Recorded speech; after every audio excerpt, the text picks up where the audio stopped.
তখন নাম শুরু হবে।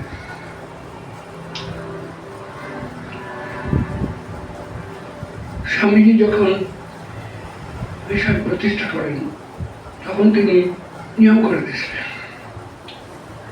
ঘন্টা পড়লে ধ্যান বসে যাবে, ঘন্টা পড়লে মানে প্রত্যেকটা কাজই ঘন্টা পড়লে হবে। শ্রীরামকৃষ্ণের এক সন্তান ছিলেন, তার নাম অদ্ভুতানন্দ, লাটু মহারাজ।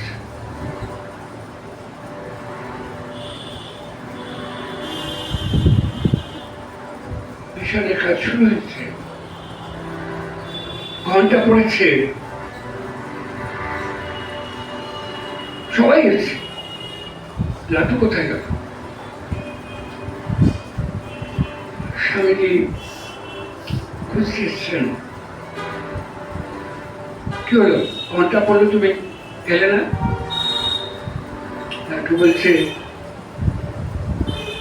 তোমাদের এই ঘন্টা পড়া ভক্তি, ঘন্টা পড়লে তবে ধ্যানে বসবে, আর ঘন্টা বন্ধ হলে ধ্যান ভেঙে যাবে। ও আমি যাই না, আমি চললাম, আমাকে ছেড়ে দাও।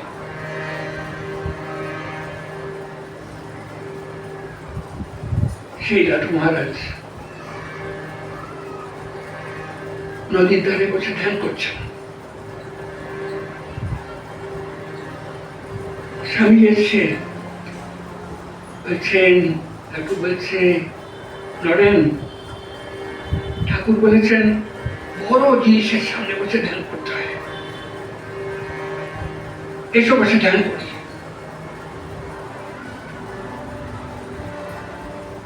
স্বামীজি ধ্যান করে চলে গেছেন। পরের দিন যখন সেখানে নিয়ে যাচ্ছে তখন দেখছি লাটু ধ্যান করছে।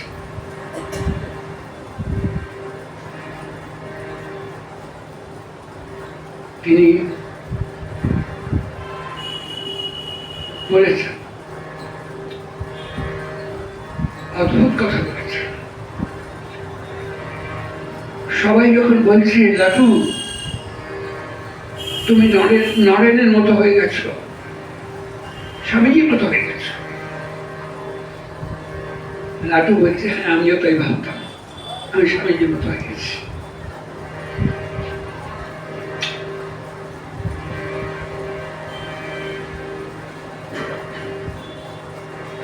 আমি জব ধ্যান করতে করতে যে জায়গায় পৌঁছেছি,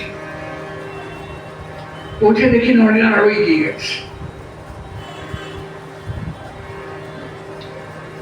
ঠিক আছে, একটা তো কোনো প্রান্ত আছে যেখানে পৌঁছবে, কারণ থামতে হবে তাকে। আমি জব ধ্যান বাড়িয়ে দিলাম, আবার দূরে পৌঁছে দেখি নরেন আরো এগিয়ে গেছে। আর যখন শেষ প্রান্তে চরম সীমায় পৌঁছলাম, দেখলাম নরেন আবার নতুন জন্ম নিয়ে আবার লীলা শুরু করেছে, শুরু করেছে।